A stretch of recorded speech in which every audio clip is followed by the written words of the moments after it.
Most people likely know Edmund McMillen for his most popular game, The Binding of Isaac. It's actually what introduced me to his work at about 12 years old, and as I grew up, I slowly became more and more curious about what Edmund was up to before Isaac actually came out, never actually acting on that curiosity. That is until his new game Mewgenics was near release. Following his updates on Mewgenics and just hearing the soundtrack, seeing the art style, the edginess to it, it made me remember what made me fall in love with Isaac in the first place, and by the time the game finally dropped, I fell head over heels with it just the same as I did when I found Isaac. After finishing the game and feeling upset that I had no more content, I remembered all of the references to his old stuff I'd seen in Mewgenics and all the fan theories I'd heard about how it can connect to some of his other games, and it finally had my gears really turning on what Edmund was doing before Isaac. Before I properly get into this, I want to preface this by saying that I'm going to be going through all of his Newgrounds media and other games I could find of his in chronological order, and if there's anything I've missed, please let me know, as I really have dove as deep as I can into finding any information on everything that I cover in this video. And that's all beginning with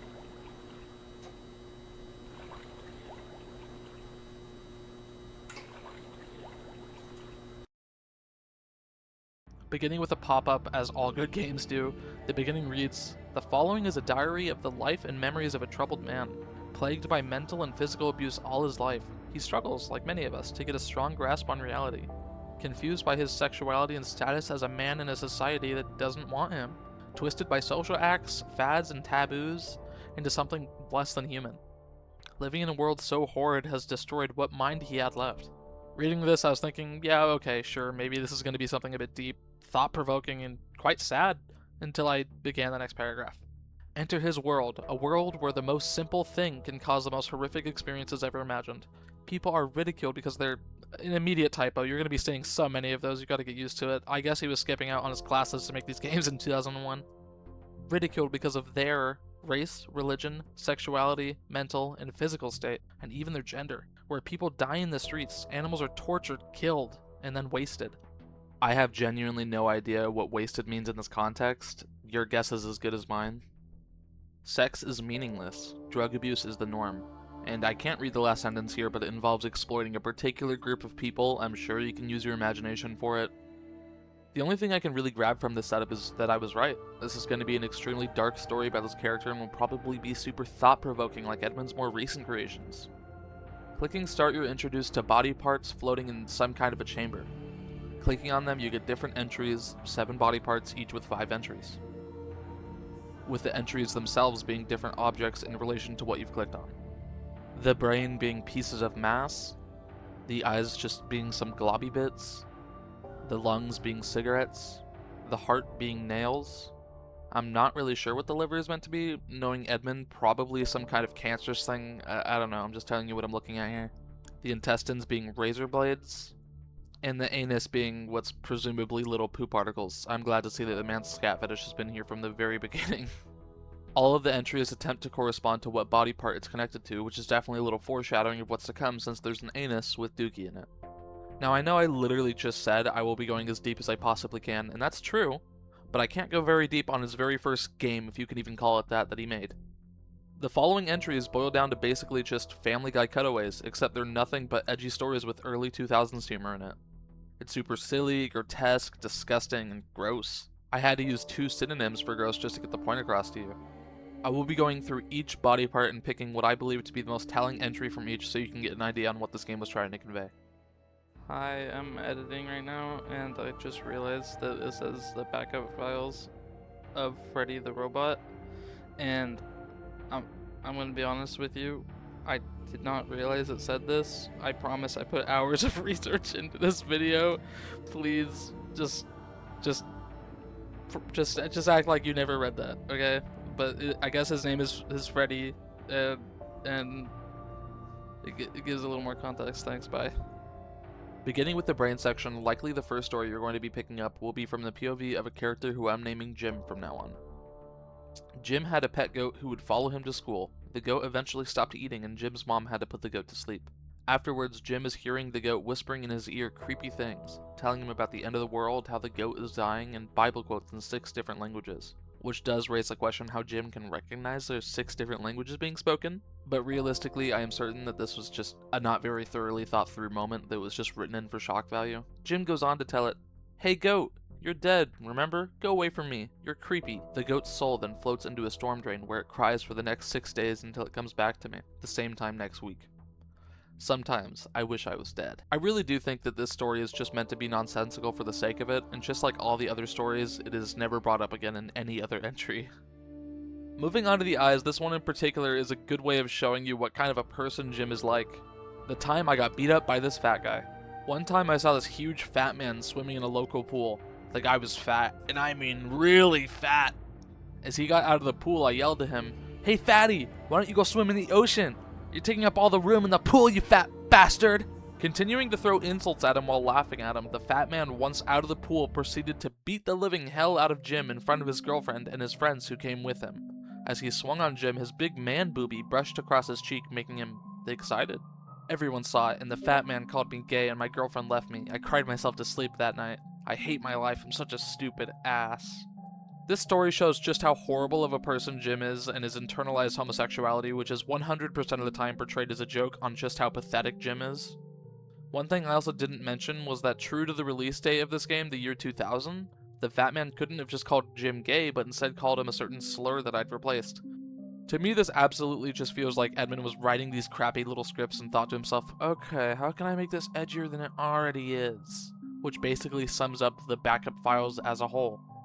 The lungs, going to really do my best to get this short one across to you without saying exactly how it actually reads. One day, to prove how much of a man I really am, I didn't take a bath for over 6 weeks. It was so cool, all I did was chop wood without a shirt, grab my crotch, and yelled at passing women the whole time.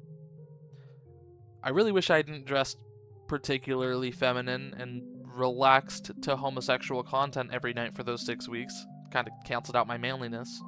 Again, the only punchline here is that he wore clothes a man shouldn't be wearing, and that he did non-hetero activities, and that of course made him less of a man in his eyes. The Hearts entries are either about destroyed genitalia, intimacy with food, or about Jim's romantic experiences, so I'm going to give you the third option here. Fun at the carnival. About a week ago, I went with my girlfriend to a carnival. We went on many rides that day, but the one I remember the most was the fun house. The carny taking tickets was extremely drunk, so me and my girlfriend pushed him into the large turning barrel at the end of the ride. At first it was funny, but after he finished vomiting on himself, his right hand became caught in the turning gears of the ride. "Look at that," I said as the man begged for help. "No dice, man," I told him. Me and my girlfriend proceeded to strip him down to nothing and spit on him. Damn carnies. All this one really says to me is how it's not just him that's like this, but the people that Jim surrounds himself with. The liver is unsurprisingly all centered around drinking, therefore about half of the entries all correlate to his relationship with his father, which I haven't touched on yet, which is why I chose this story. Once when I was in softball, I hit a home run and won the game for the team. It was a great feeling. When I got home, my dad was drunk on the couch. When I told him how I got a home run, he just told me I was making it up and no loser like me could ever hit a baseball. I tried to explain to him that I wasn't lying. He just called me stupid and gay and pushed me out into the driveway, yelling to people passing by, "Hey, check out my son's gay arms. He's a loser." I cried and cried, still my dad didn't stop. He duct taped me into a stop sign with a sign around my neck saying, "I'm gay, hit my balls." And about every 3 hours he would come out in a mask and whip me with a hose. I hate baseball. I think anyone who plays that game is gay. Obviously, he loved baseball, and as we could see in some of his other entries in the liver, he actually has a great deal of respect for his dad, and now just hates it because his dad punished him for it. By the way, this entry in particular has so many slurs that I want to put up a slur counter at this point, just to get the point across to you. This is how many slurs were in each entry in the previous organs, including the ones I hadn't read out loud to you. The intestines are all extremely stupid, with one of them even being titled Eating Poo. I just picked what I thought was the silliest one, constipations.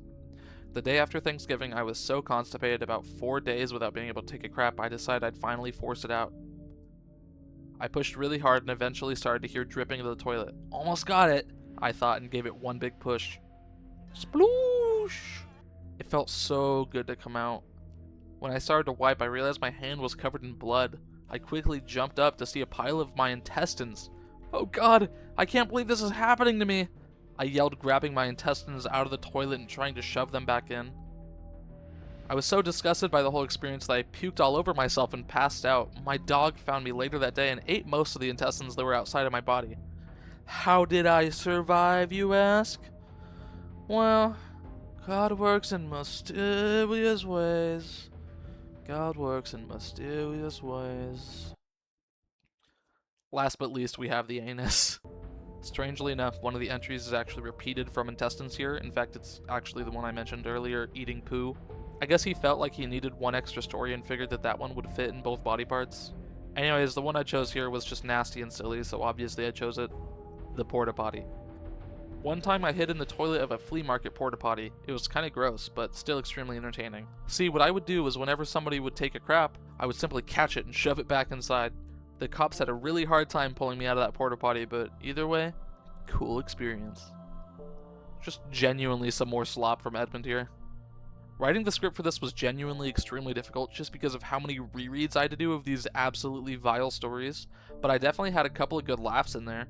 You can barely even call it a game, to be honest, but it's absolutely super interesting seeing Edmund's even edgier past. It really just felt like he was just expressing himself the only way he knew how, which was by being so insanely edgy. And that certainly stuck in many ways. Here's the final slur counter, by the way. Don't know what his views were at the time or anything like that, but my personal guess is it really just wasn't done out of hatred, but just because he thought it made him look cool and different. I'd love to hear Edmund's opinion on what he's written for this game, but no matter how hard I looked, I couldn't find any commentary of him talking about this game. If anyone has it, let me know, please. 0 out of 10 game, 7 out of 10 group of short stories that kept me pretty entertained and disgusted the whole way through. The next thing I'm going to cover is impressively out of order already. I realized that on his Newgrounds page, he actually has, at the time of posting this, 11 movies, so I'll be talking about those as well. Dating literally 3 days before the backup files was uploaded onto Newgrounds, he posted an animation that I've decided I'm literally going to show you none of called Destination Egg. Instead, there will be this faithfully made recreation.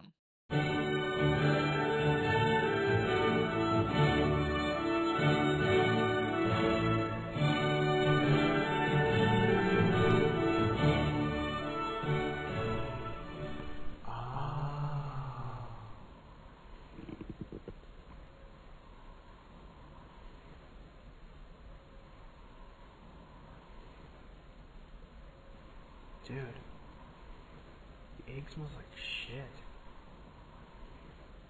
Fuck this, man. I'm going for it.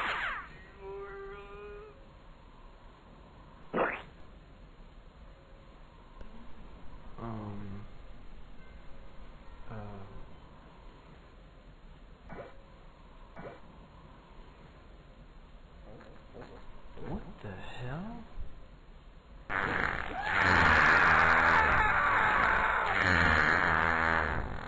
Anal. Before you made that choice, think about your sperm. They've never shoved you into a hot stinky booty, have they? Yeah, I thought so. You people make me sick! I barely have anything to say about this animation. It's disgusting and a bit of a silly scenario that had me smirking at the sheer absurdity of it, just like all of his other content. I'd absolutely love to say getting back on track as I segue into the next piece of media here, but I'd be lying as this was posted actually 2 days after Destination Egg and 1 day before the backup files. This is another movie called Birdwatching.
Actually properly getting back on track here, we are now officially doing this chronologically as intended.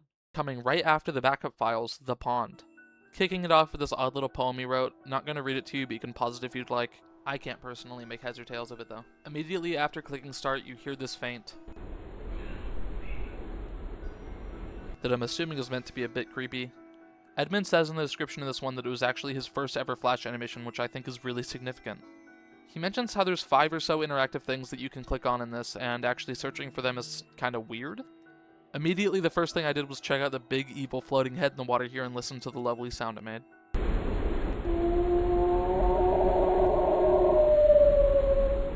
Other than that, clicking on the water makes ripples and clicking on the dock will make creaking sounds. No matter how hard I tried, I couldn't find the supposedly other two things I could click on, but thanks to this comment from all the way back in 2003, I found a neat little trick where I can highlight all of the clickable objects, and going through every single one, this did not help me whatsoever.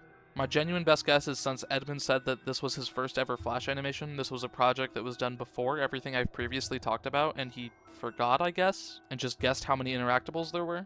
I really hope I'm not missing something. I even looked through all of the comments in hopes that I could find some information, but I couldn't find anything on it. Overall, the game is short and cute. I think it's really interesting that this was his first ever Flash animation, since Flash was something that kind of kickstarted his career. Boogie Troubles, unlike what I just covered, is actually what it says it is, a video. I'll let this one play out with some censoring I've done.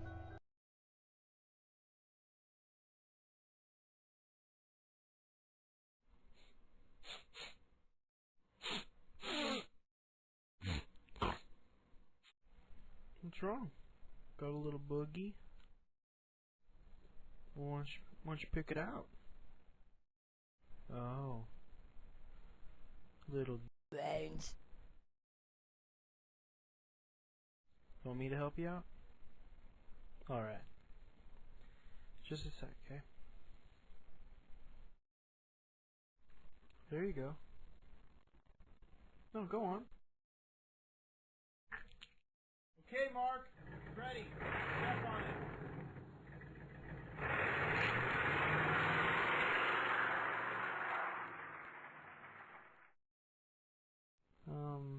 Is that better?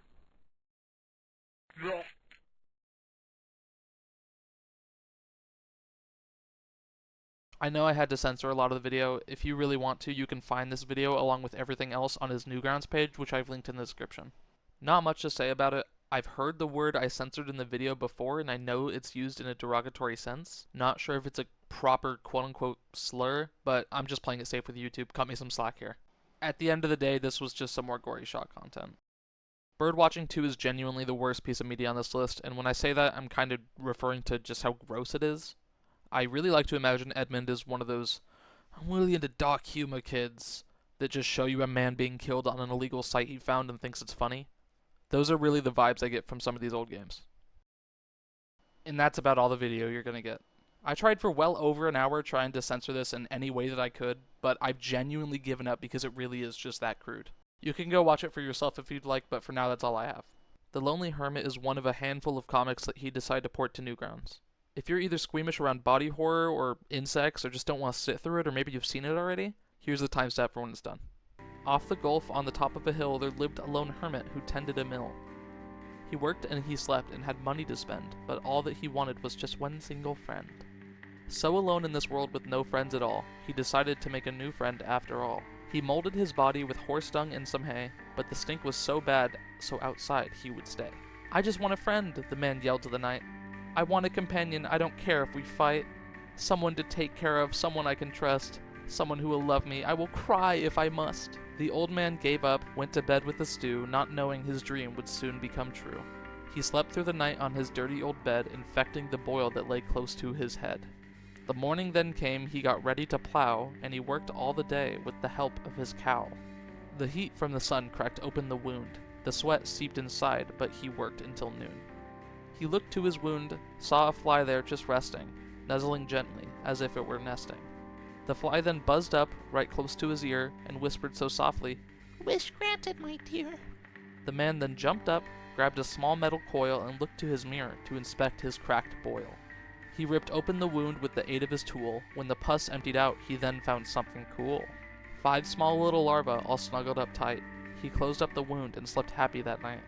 He awoke to the sound of a slight little munching. Right next to his ear, a faint biting and crunching. He opened his wound and saw his new friends. But then did he notice his arm didn't bend. "Oh well," he then said as he gazed at his kids. "I will grow you up strong, not in jars with tight lids." He named his boys Bobby, Steve-O, and Phil. Fat Rolly, Matthew, and short little Bill. So days went on by and his family grew strong. With their 5 wormy bodies, it seemed that nothing could go wrong. But after 2 weeks and about the midday, the man noticed his body had been eaten away. All that was left was a foot and a head, and there the man lay with his sons, nearly dead. "I love you all still," he said with no dread, and he smiled to himself as they devoured his head. They slept in his skull, used his brain as a bed, sad that their father was very well dead. But with the last bit of life, without sarcasm or puns, he voiced a small message that was heard by his sons.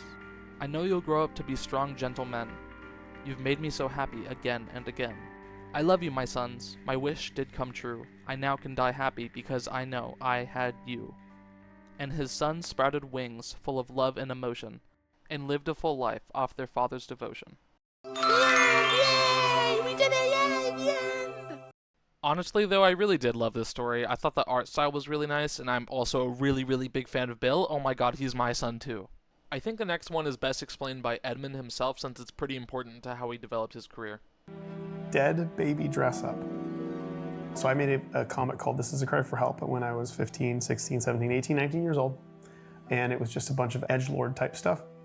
Very weird, offensive humor. And there was a series in it called Things to Do with Dead Babies. And the blue baby, which everybody knows now is from my Binding of Isaac, was the mascot of the comic. And Things to Do with Dead Babies were the most commonly talked about aspect of the comic.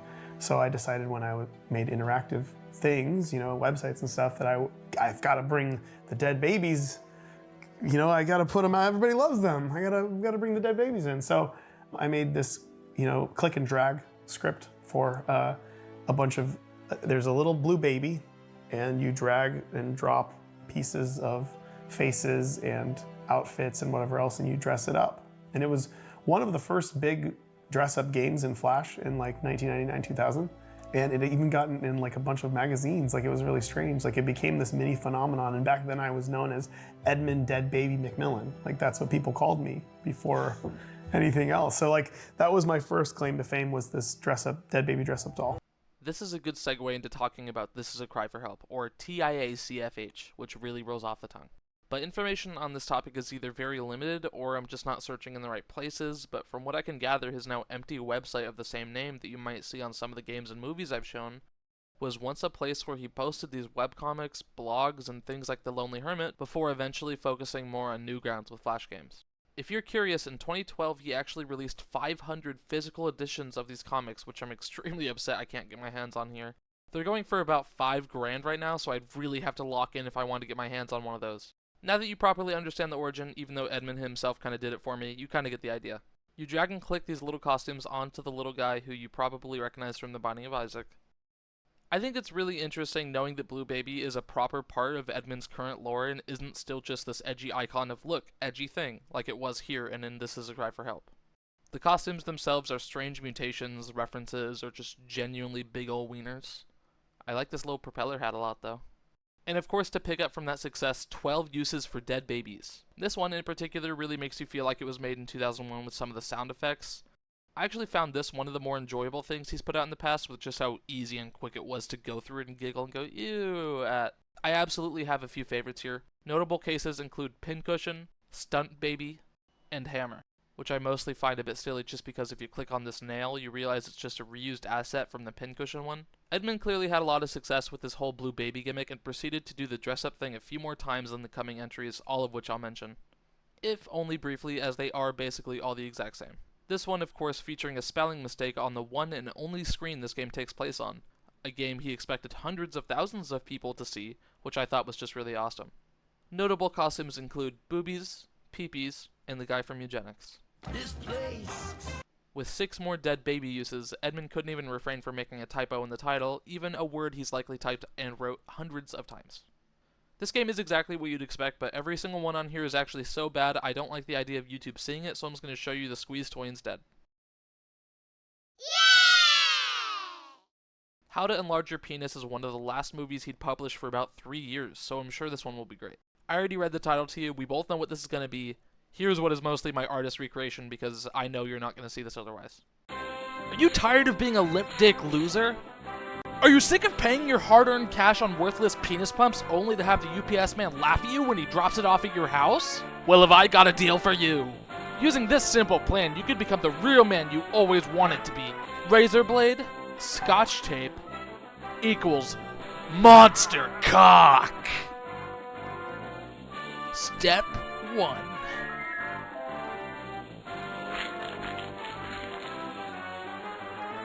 Step 2.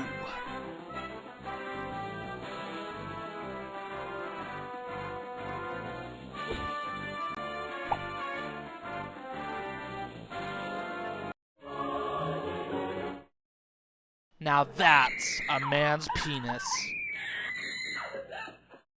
Truly another work of art, Mr. McMillen. Thank you. Dead Baby Dress Up 3 has a few quality of life changes and more outfits than ever before. Interestingly, I see he was running a contest on This Is a Cry for Help for people who I guess just dressed him up real nice. I'm super curious to what the reward was for the winners, just maybe recognition from Edmund? There's really no way of knowing, unfortunately. Unsurprisingly, another dress-up game, yet surprisingly, someone who isn't Blue Baby. From what I gathered from the description in the web, the Style Project was a website that showed lots of gore and unsettling content back when the internet was newer, Lively-esque.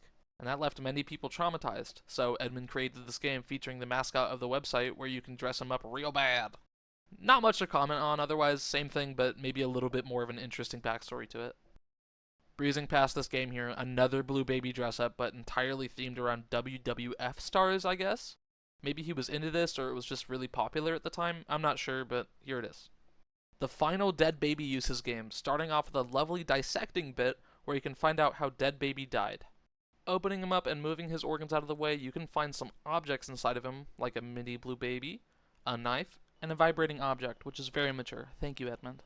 There's this one where you make it invisible with the text, yeah, sure, this is unoriginal.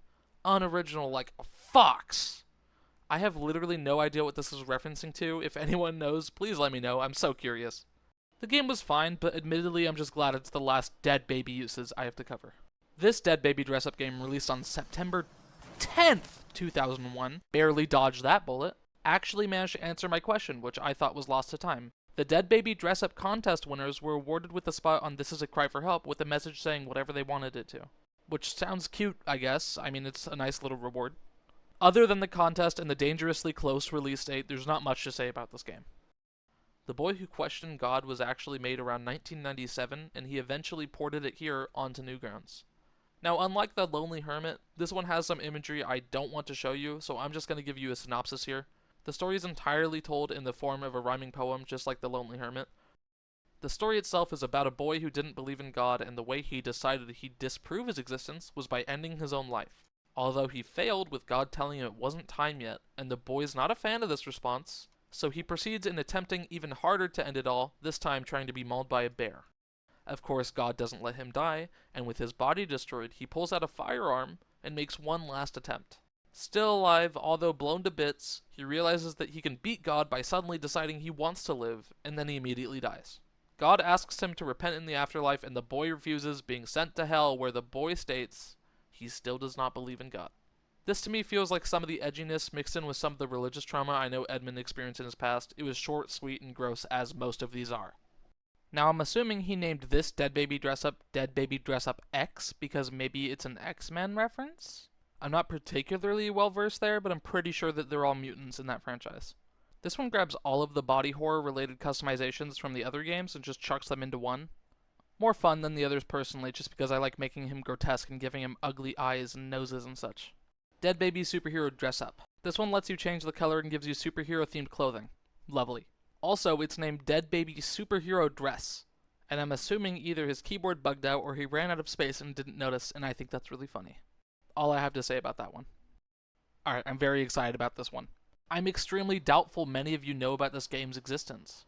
Triptych might be the most niche game I have on this list. In fact, just acquiring it was extremely difficult. I found on a Reddit thread somebody had linked a Wayback Machine link to the This Is a Cry for Help website, and through there I found that he talked about on his blog how he worked on this game. He also introduced it with this paragraph, which is definitely interesting, but he actually included one link with a demo and one where you can buy the game. After trying to buy the game, it came up blank. Frustratingly thinking I'd never get to try this game, I actually clicked the demo version button and it took me to a working Wayback Machine thread. The download actually somehow worked, and after installing it on my PC and low-key being a little bit nervous it was like an evil Edmund McMillen virus, I actually successfully played it, albeit in an extremely itty-bitty window. Opening the game, it prompted me to purchase to see the rest of the game past the demo, and after hopefully clicking on it, I was extremely surprised to see it was actually a working link. Now this took me to the Chronic Logic website where I could see many of their games and seemingly could actually purchase this game genuinely.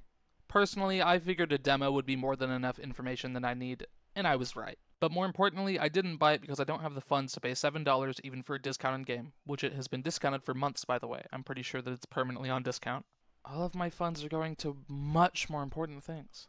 Interested in what exactly Edmund did do in this game, the credits state he worked on the art, which is awfully vague, and thankfully I found some interviews going a little bit more in depth on that we'll take a look at later. The game itself was a Tetris clone with a cute gimmick where you can control the pieces and they don't actually click into the grid like you're used to.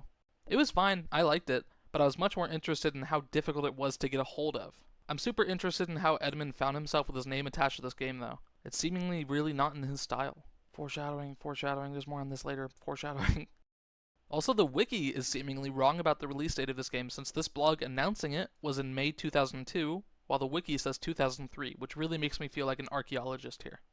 Word Peace was an extremely similar situation to Triptych, with the only information I could find on it being the mention of it on the wiki. They got the date wrong for this game too, by the way.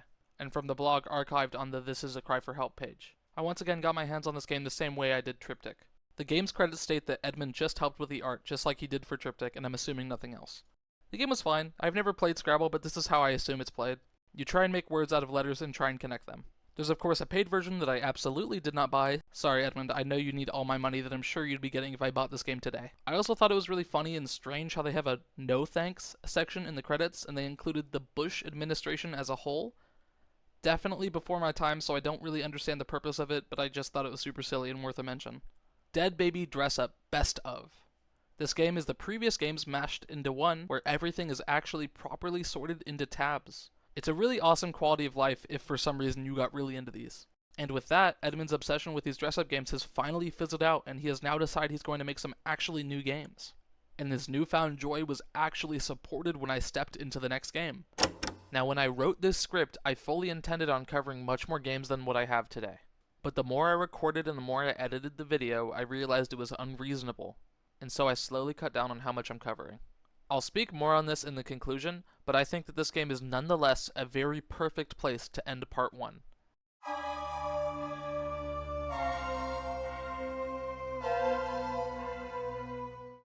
This game has a really unique art style and has some real substance that I haven't seen in anything thus far.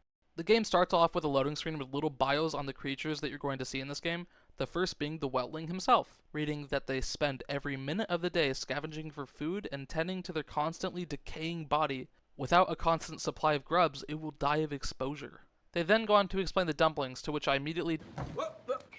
because this is actually a familiar from The Binding of Isaac, Little Dumpy. It's actually pretty interesting because if you didn't know, Repentance heavily integrated and took many things from a popular mod in Isaac, Antibirth. Little Dumpy actually originated from Antibirth, but on top of that, they also had a dumpling enemy that was unfortunately cut from the official DLC that was Repentance.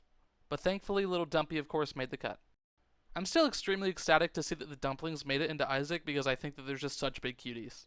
The last loading screen entry is about, oh my god, I freaked out when I saw this because at this point I'm a bigger Mewgenics fan than I am an Isaac fan, so finally realizing that Pishai was from his old stuff was an absolute news flash for me. He's also just really cute in this game. In his entry, they actually talk about how they're hyper-aggressive and that his species only appear in the Badlands, which is actually a completely different, older, separate lore that Edmund was building with the co-creator of this game, Riftmaster. I don't know much about Riftmaster, and I won't really be doing as much research onto him since he's not the focus of the video, but I did think I should mention that he had a part in many of the upcoming games during this new era that Edmund was falling under. Getting into this game, you get this kick-ass riff with absolutely no music following it, which I just thought was really funny.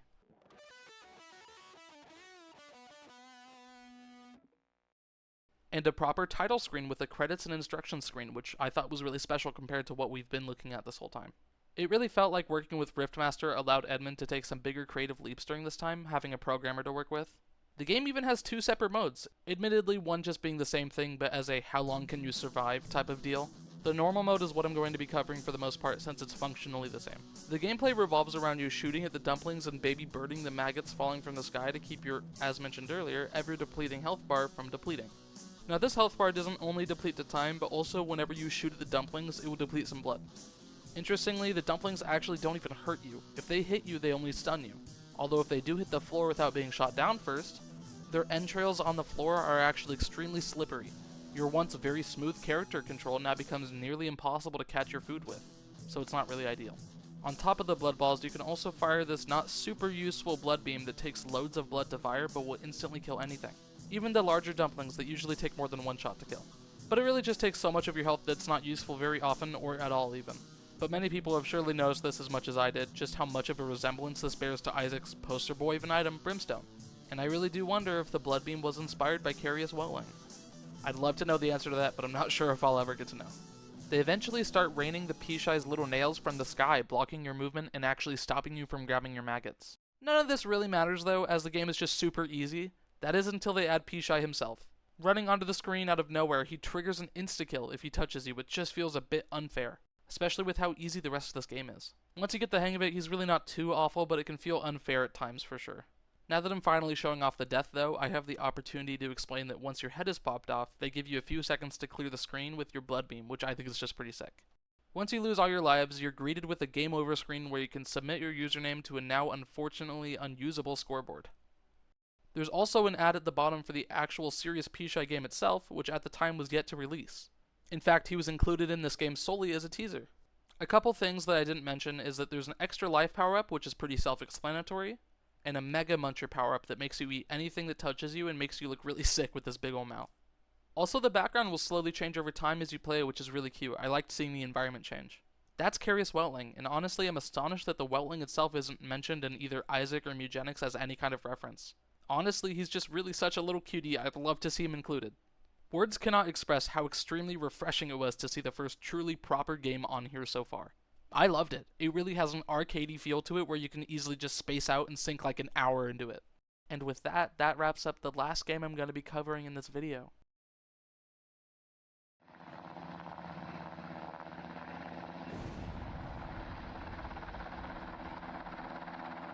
Bonus game.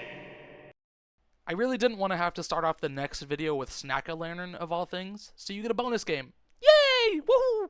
Snack-a-Lantern also feels a similar quality to Carious Weltling, definitely not as fleshed out as Carious Weltling per se, but it still has some super pretty animations to go along with the arcade-style gameplay.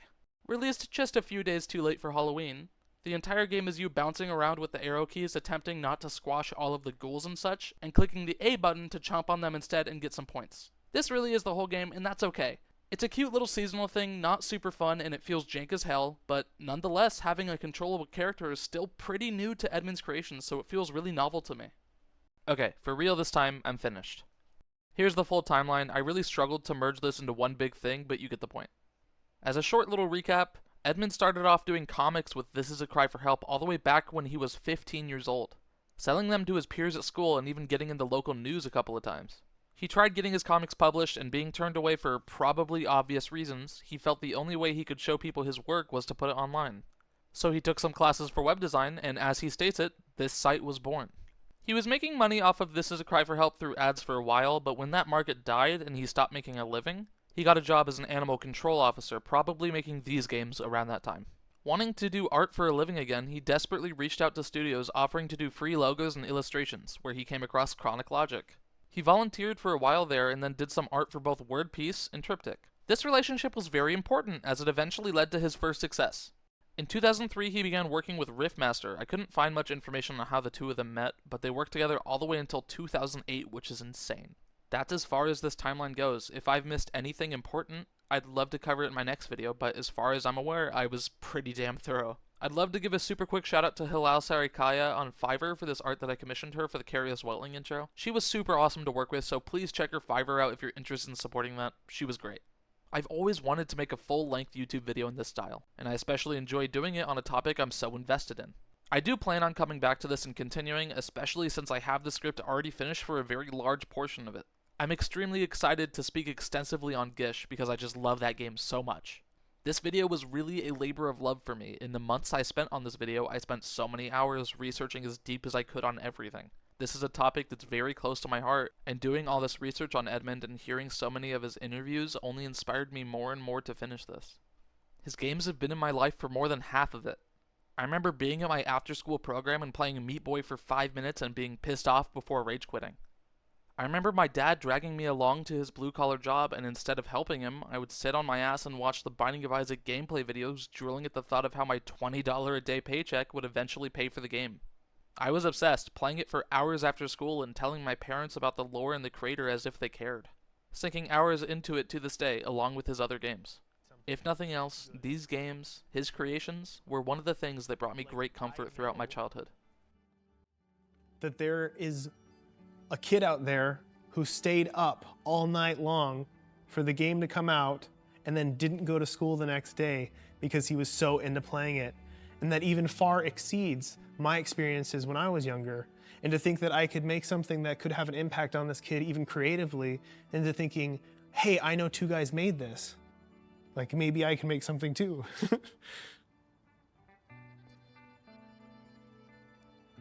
It's just cool.